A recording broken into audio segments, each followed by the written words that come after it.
Well, welcome to the Church Society podcast. I'm Ros Clarke. I'm the Associate Director of Church Society, and this week I'm joined by Eleanor Brindle and Mark Wallace. Eleanor, just tell us who you are and where you are and what you do. Hi, I'm Eleanor. I am a youth minister in Ipswich, Suffolk, at a kind of large suburban church of 3 congregations. Great. And Mark?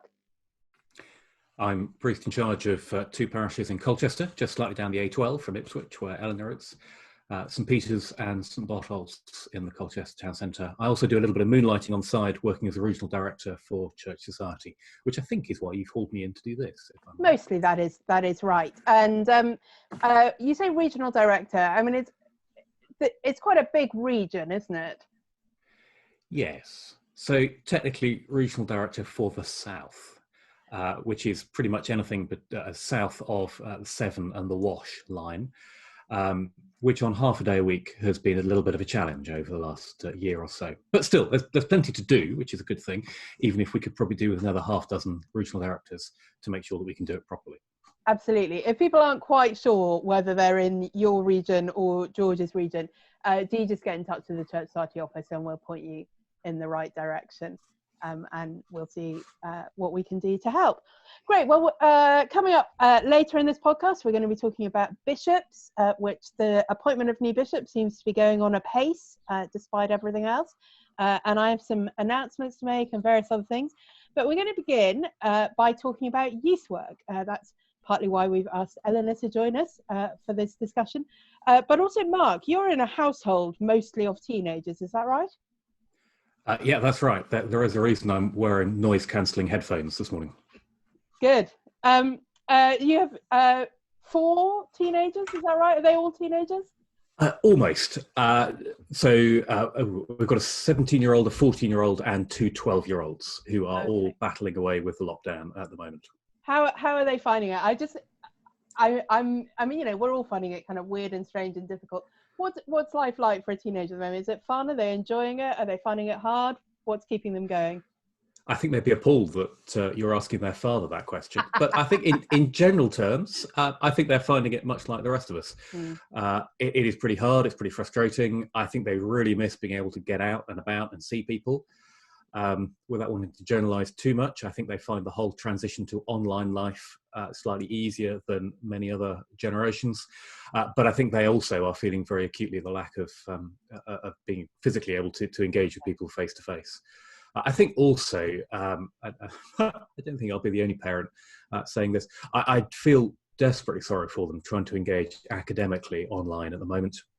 Whether that's issues of bandwidth or the exhaustion of multiple Microsoft Teams meetings, or simply the unfairness of having to sit around with their mother around the front room table for much of the week, trying to get done in a week what would probably take a day and a half if they were in school. It is rough. I do have a lot of sympathy with them, even if perhaps I'm not as patient with them as I ought to be.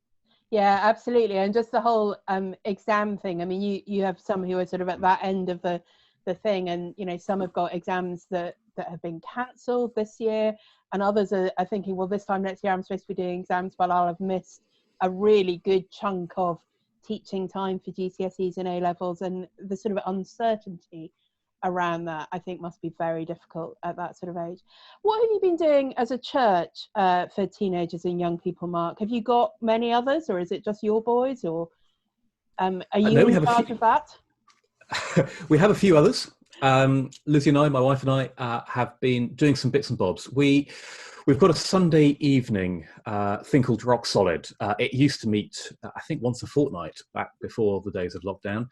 We've taken that online and it's now weekly. Although having said that, we didn't meet last night because of the Zoom meltdown globally. And yes, we find Zoom is helpful because people can see each other's faces, they can talk to each other. That's all a big upside. We try and combine the kind of activity that almost works online with a bit of Bible teaching. We're working our way through the book of James, and then just some general catching up and all around silliness, which has been great. We've got a thing called Rock Solid Nano for those who are slightly younger, kind of 10 to 13, I think it is, during the week. Similar sorts of ideas. There's no way we're pretending this is ideal, or that this will be the sum total of our youth work for the next 5 years, but it's the best we can do in the circumstances. Yeah, it's hard, isn't it? I mean, so often, it's hard for all of us, but you meet for a sort of adult midweek Bible study, and most of what you're doing is chatting over a cup of tea and then doing a Bible study. But if you're doing a youth group, presumably, Eleanor, you're always organising all sorts of exciting activities and weird and crazy things that are much more difficult to do online. Is that right? Yeah, I mean, games have never been my particular spiritual gift. I would be very open about that. My kids are very aware of this. So I tend to be the lower end of creativity with that spectrum, but there's definitely something about actually just having that kind of fellowship time where they can get rid of excess energy and just enjoy each other's companies. Loads of mine go to all different schools. I just need a good amount of fellowship time that isn't quite satisfied by tea and toast. The toast does wonderful things, but it isn't quite the same as that good game time. And so just working out how that is going to work over digital meetings is quite different. I have a much smaller spectrum of games that work well, and I'm needing to give a little bit more time for that, as for some this was also just their only social time that they are getting with that particular group of friends at the moment, so it's particularly hard for that just now. I mean, I would love if people who are watching this or listening to this have found good activities that work for that sort of fun hanging out social time online.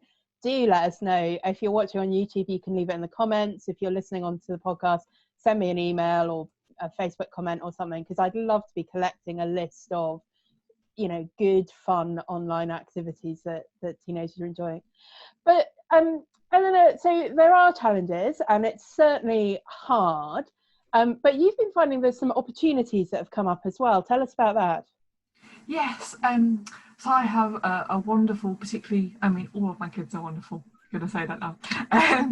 But I have a very wonderful group of 14 to 18-year-olds who are have been immersed in their GCSEs for the past 3 years, really. And it has just been the thing that consumes their hearts and heads and time. And so one-to-one ministry is something I've been trying to build, and it's been incredibly slow. However, exams are cancelled, and the hearts, minds, souls, attention of my young people is now entirely freed up.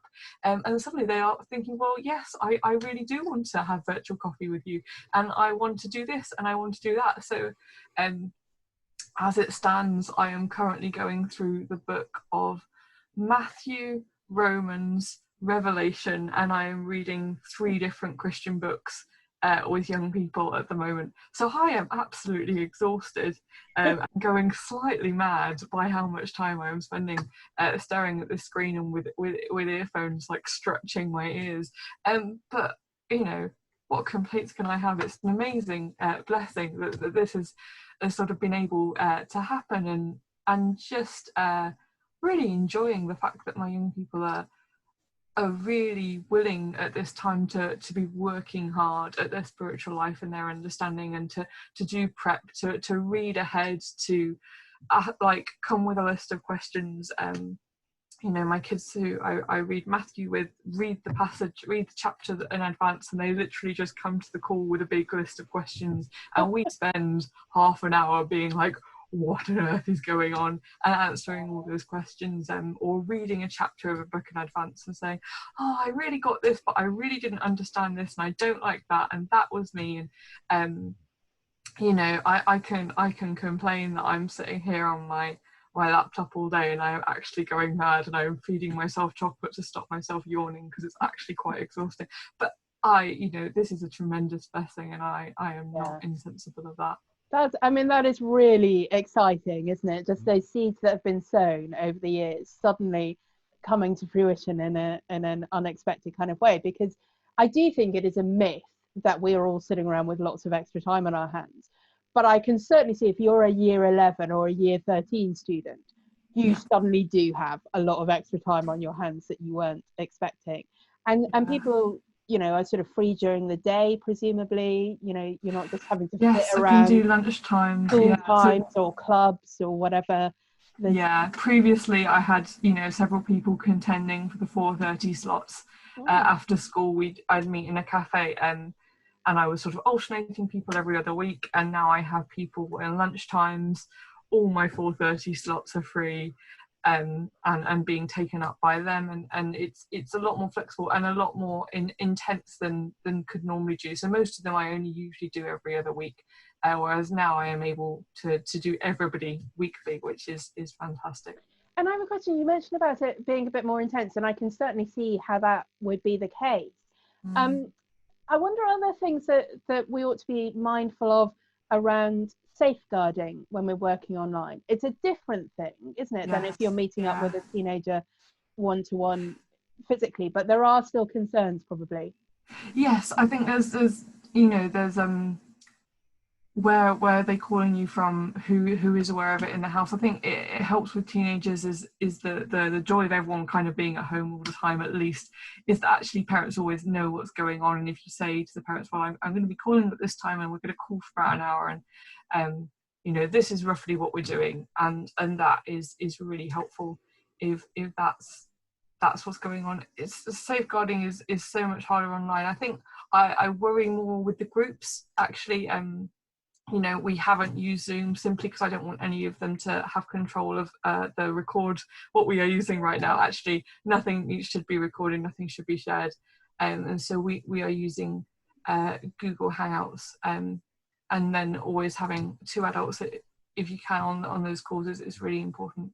But that's really wise, very helpful. It's hard, yeah. I mean, we wanted to move to Google Hangouts because of the WhatsApp thing before lockdown anyway, so this has been quite a good catalyst for actually moving everyone onto a platform that is legal and safe, but also enables them to keep in contact during the week.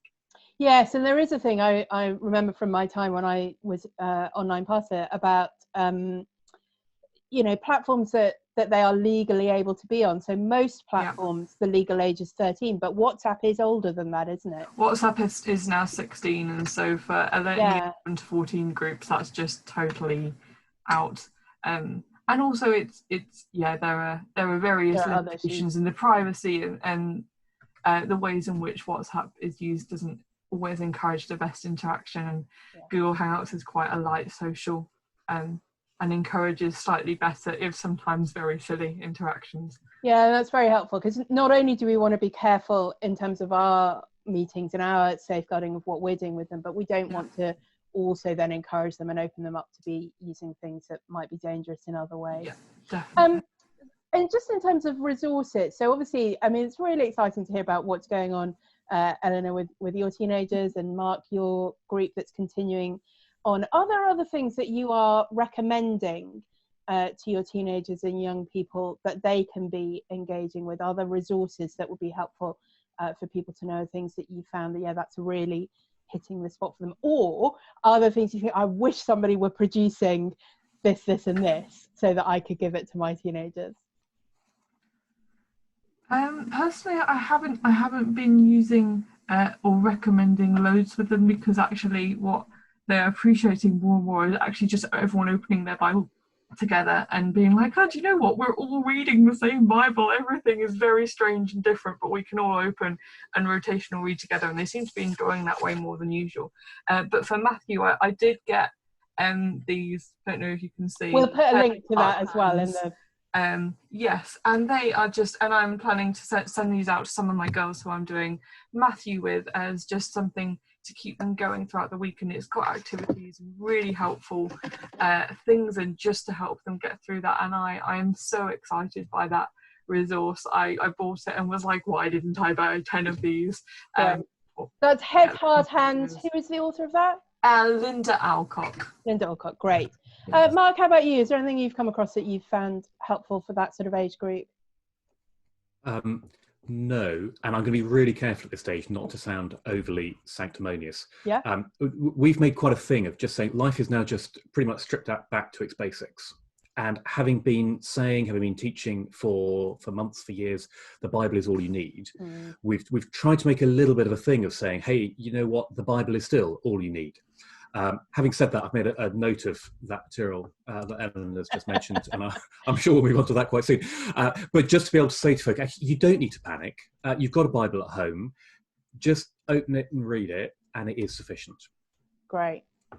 And that's really exciting. I think, one of my big prayers through this whole thing is that as churches, we don't see our goal as moving back to where we were at in February, but actually moving on somewhere better.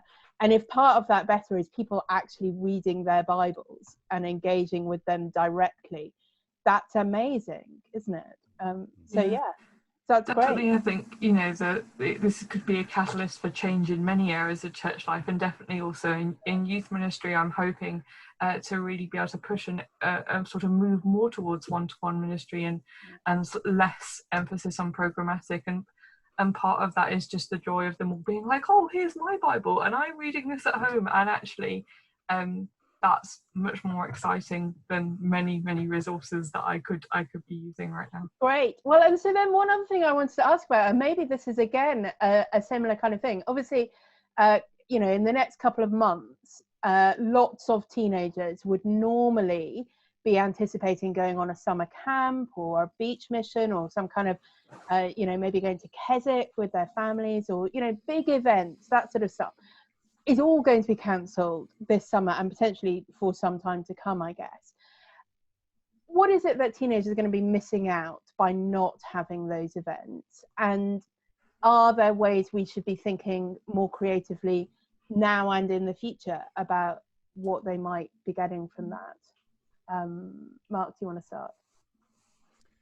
Yeah, and I think it's worth bearing in mind that many of them missed out on Word Alive at Easter time as well. Yeah. So the effects of this are already being felt. I'm guessing a little bit here, but I imagine that for those teenagers who are in relatively small youth groups, they are in some ways quite reliant on some of the relationships that they make when they see people time again, year after year. And that will be a really big hit. I know it is for some of our folk here at home, actually, that they are desperately missing that opportunity, and they were really sad when stuff was inevitably cancelled. I think people will miss the teaching, but that can probably be replicated in other ways. I think it's the relationships, it's the modelling of being alongside old Christians and that rubbing off on you. It's that sort of thing that I think they will miss and miss significantly. Having said that, I'm not sure I'd want to over-egg this too much. I'm sure the devil means this to harm us, but God's probably got a slightly better plan than that. And I'm sure he will bring good out of all of this. And hopefully it's only going to be a 1 year blip. I know most things are planning on being back next year, and while we don't know exactly what that'll look like, it'd be nice to think that will be the case for the future. Yeah, absolutely. Eleanor, what about your young people and what might be going on for them or not going on for them at the moment? Yeah, I mean, I've been working, we've recently done a camp change, and so I've been working toward this for a long time, thinking about it for a long time, praying for a long time, poking my young people with pitchforks for a long time to get them signed onto stuff that I really was so kind of excited and really hoped would be massively beneficial for their spiritual lives. We love camps because they can have a greenhouse effect on our young people. That Christian, wider Christian community that's bigger than their church shows them a vision of the Christian life that can kind of propel them through the year and really help them to ask questions and nurture their faith and grow in a way that perhaps some of them will struggle to do in the week to week, depending on the young person, their personality and their stage. And so it is devastating that they are missing out on it. But the same way, as Mark says, you kind of don't want to overstate camps. Like camps are just a week in the summer, and the teaching in some ways can be replicated and the fellowship can't. And I think the thing that my young people are missing at the moment the most is fellowship, is seeing people like they are bored, but also they just want to see people. And I think we forget, lots of us will work in offices or even in church offices, and we'll maybe see lots of people, but they are used to being surrounded by hundreds of people every day. in school and suddenly going down just to being in the members of the household is a much bigger change than any of the rest of us are going to be going through. And so that's what they're really struggling and really finding. And obviously we don't know what the summer holds, and we don't know what we're going to be allowed to do. You know, I've got sort of a few socials on the back burner, and I just don't know if a water fight or a barbecue is going to be on the cards at all. I just don't know yet. But I think if we are to do something this summer, obviously we want to do some teaching, but also I think it will really be about having some quality fellowship time, and maybe taking the opportunity to do things that we've struggled to do before. So I've always struggled to get my lot singing, but I think if I can get somebody, not me, with a guitar, and we can have a socially distanced bonfire, I think we might have some wonderful times of kind of worship and fellowship together, real quality time, different rhythms of prayer. I mean, my young people have been praying fantastically throughout this. They've been praying for the church and the government and the people in their lives, and I want that to continue. And so actually, if we have replacement stuff in the summer, yes, we might listen to some stuff that goes online, but actually just getting that quality fellowship time where we can pour into each other and say, this is what it means to be looking to Christ in this right now, and to encourage each other and point each other to him. I think that's going to be the focus of any replacement summer activities, if we can do them for us. Yeah, and I think it's interesting, again, you know, we talked about how actually this could be a really great opportunity in terms of focusing back on just the Bible, but I also wonder if it's a great opportunity in focusing back on the local congregation. And, you know, sometimes those sort of big events are a real lifeline for young people who may be the only young person in their church, or very few, or feel very cut off and isolated. But for many, that's not quite the case. And I think, you know, having a year where actually the fellowship that you really miss is the week by week people who you see, who ask after you, who might be 20 years older than you, but actually the Lord has put you in a family with. That may not be a bad thing either. Good. Well, hopefully some things to think about there. I'm really encouraged and excited by lots of what you've both said. I think it's really great. Good. Well, last week the appointment of the next diocesan bishop of Chester was announced. A couple of weeks ago, Diocese of Chichester announced a couple of new suffragan bishops. We're still waiting, actually, in my diocese. I don't know why, but my area bishop, we've been waiting for announcement for that for ages.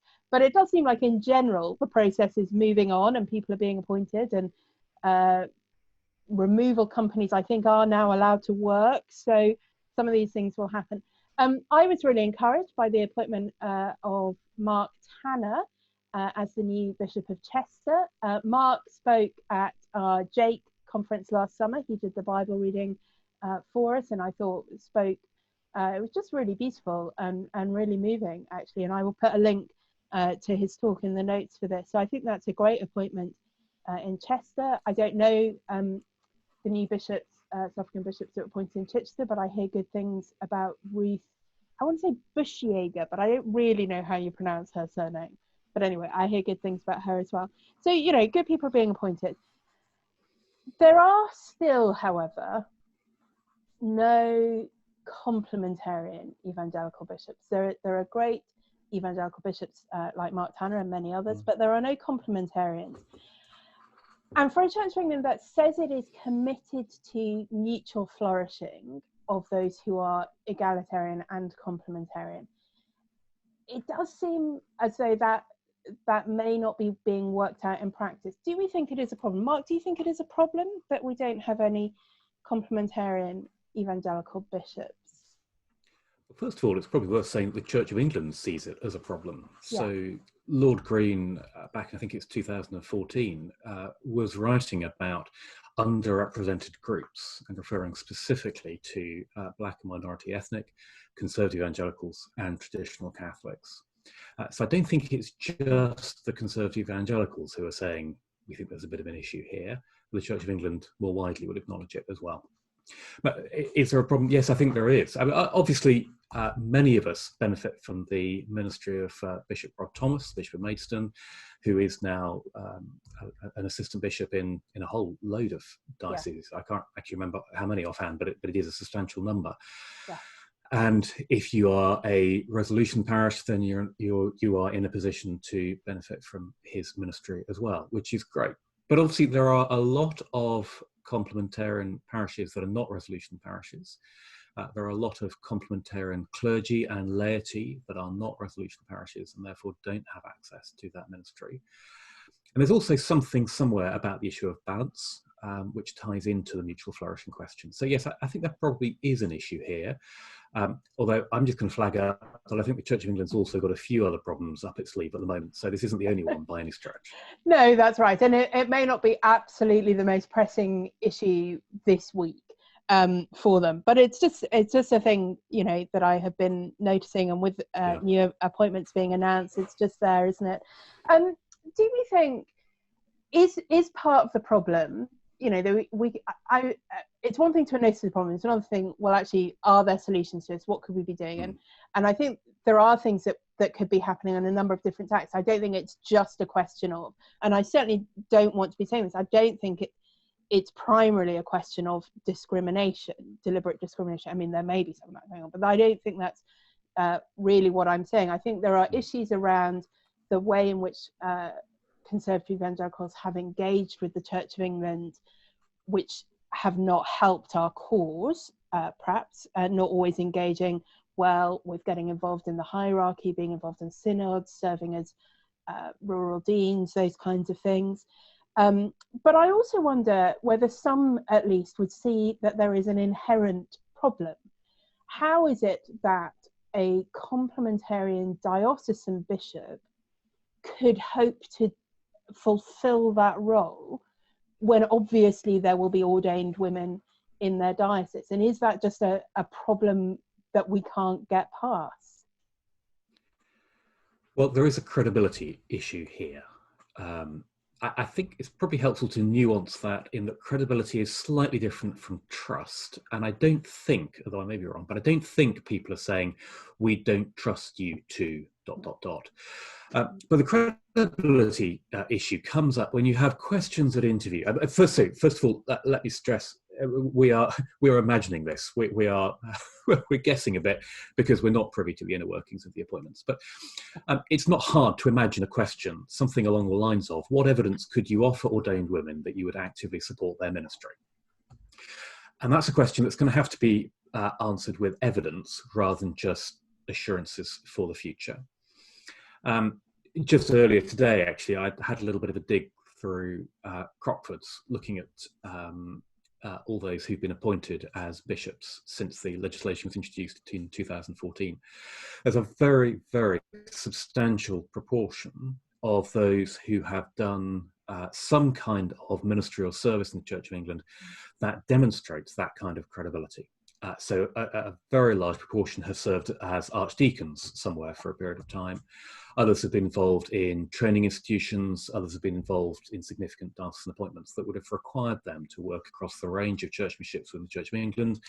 And there is the evidence that they could perhaps be pointing to at a moment like that. I think that's a very helpful thing, because I think we often think people should be able to somehow go straight from parish to diocese. And it's not that never happens, but actually I don't think it does happen all that often.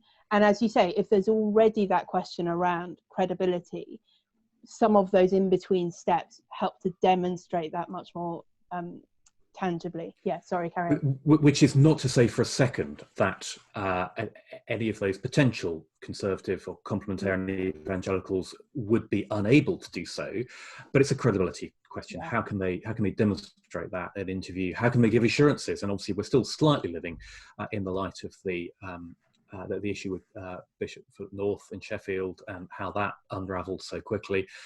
What assurances could we put in place that there wouldn't be some kind of a repeat of that?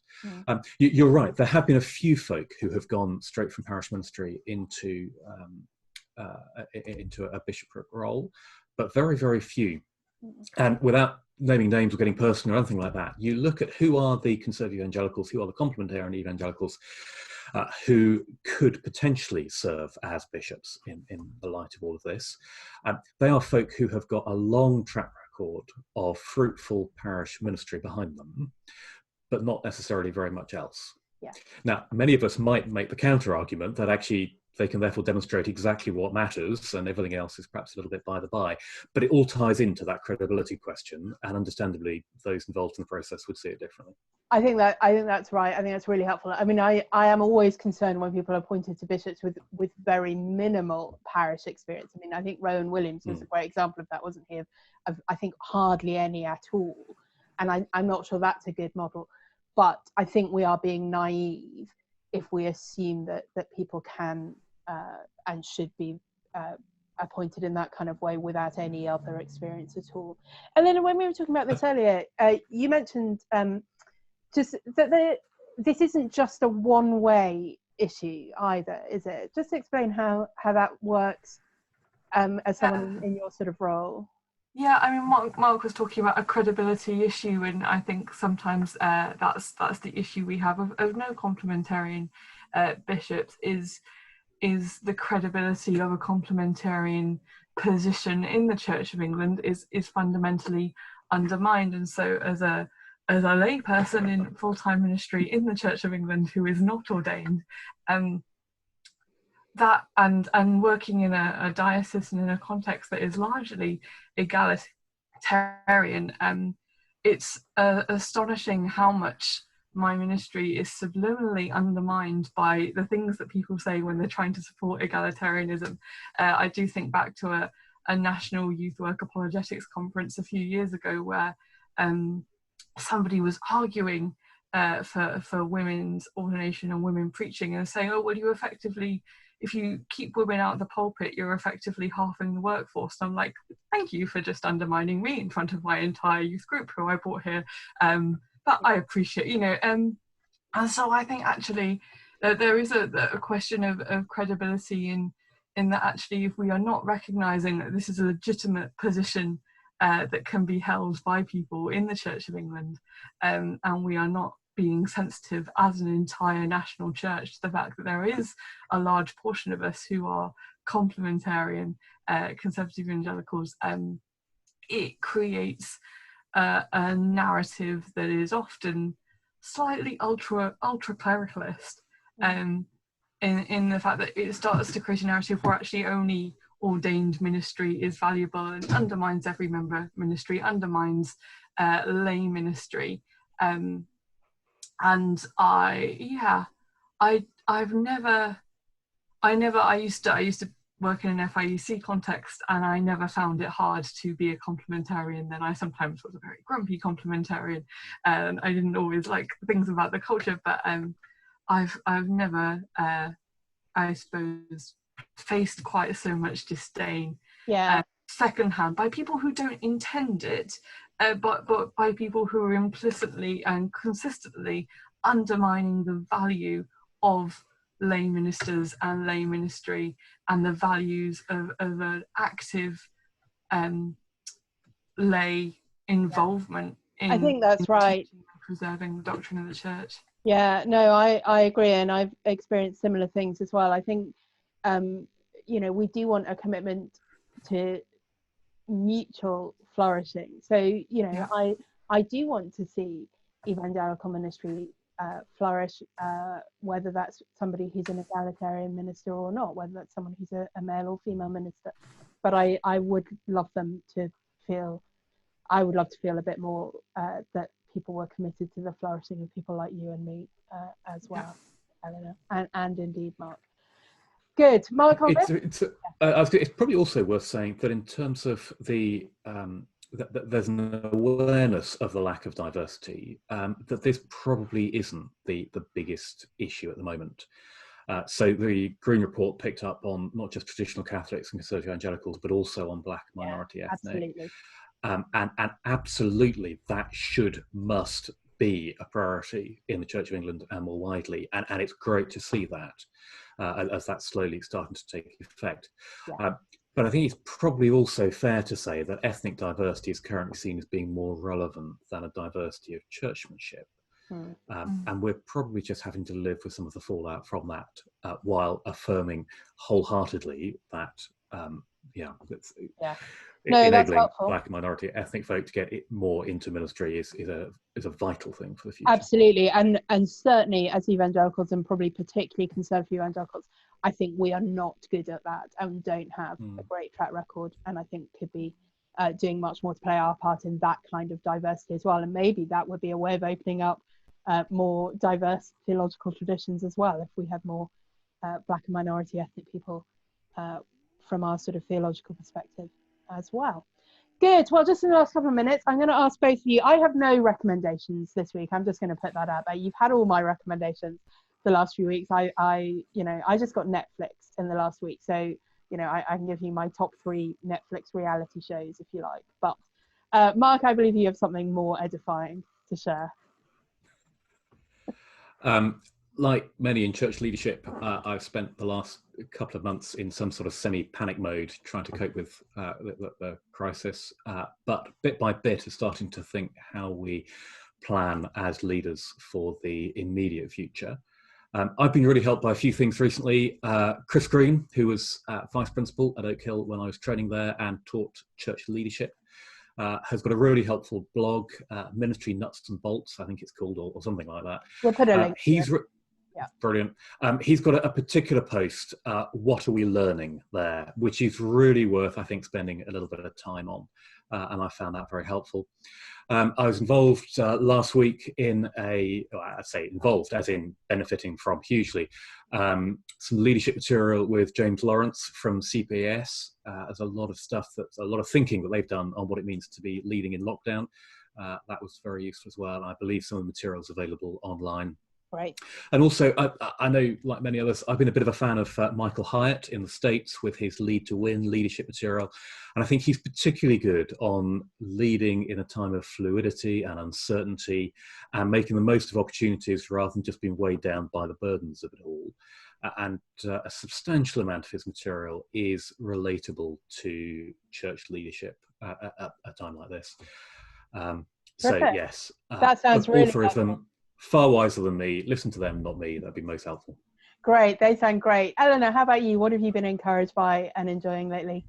Yeah, I mean, I think one of the joys of lockdown, for some of us at least, is that it's just been forcing us to slow down. I love the ways in which it's been getting my young people to slow down, and it's hard, isn't it? We look at the beautiful things of the world that kind of speak to us spiritually, and we turn them into Instagram moments, which are just incredibly shallow and actually do not ground us in kind of the natural rhythms of the world. And so I've just kind of been looking at a couple of things that have been helping me a bit. So one of the things was recommended on this podcast a couple of years ago, which is the 4 Books of Noah's Ark by Thomas Dekker. This is actually a lockdown publication.